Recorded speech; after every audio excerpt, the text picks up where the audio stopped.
I'm Kourtney Thomas and I want to show you a standing rear delt raise today.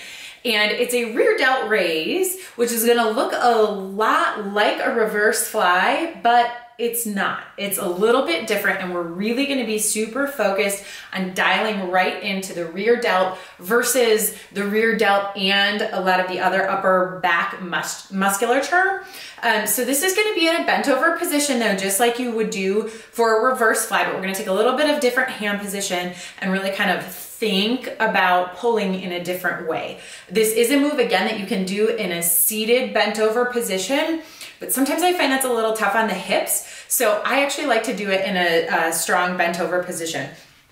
So I'll show you from the side here to start. It's a good way to see it. And then I'll show you a little bit from the front as well. So you're gonna get into that bent over position. And when you do that, you've got a nice strong flat back, right? Your butt is hinged back, sitting back, flat back, shoulders are back here, core's engaged, and you have your dumbbells hanging down in front of you, and your thumbs are facing each other. Your palms are facing your thighs. So you're gonna keep that position throughout the movement. That's something a little different here with this rear delt raise. It's gonna really dial it into that back side of the shoulder.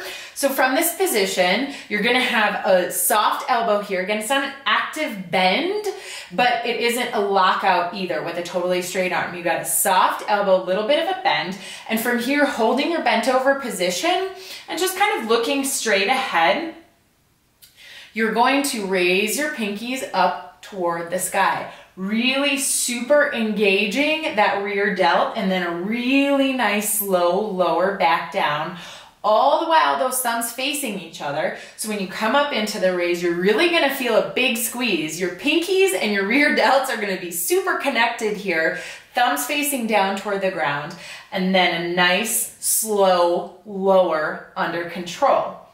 And from the front, it looks a little bit like this. So you're in that bent over position, nice and strong.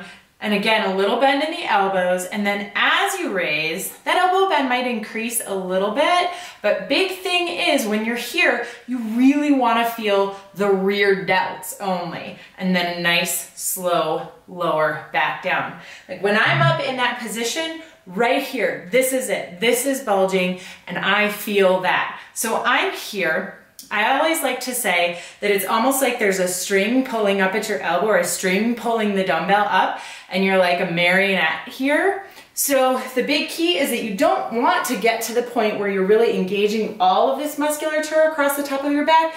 You really want to isolate this right here. So that becomes important in really choosing your weight. It's gonna be light here. To do that under control, again, a lot of times in a reverse fly, you're gonna see something like this. And I don't want to see that. I want to see it really super controlled, delts only, and then nice, slow, lower. So adjust your weights as you need to. Really dial it in on that side. Gives the shoulders a great look that's like 3D all the way around. We get a lot of work on the front delt from anything pressing or anything front. Lateral from raises, but then the rear delt tends to get a little bit neglected, and this is my favorite move to really give it some good loving. So this standing bent over rear delt raise.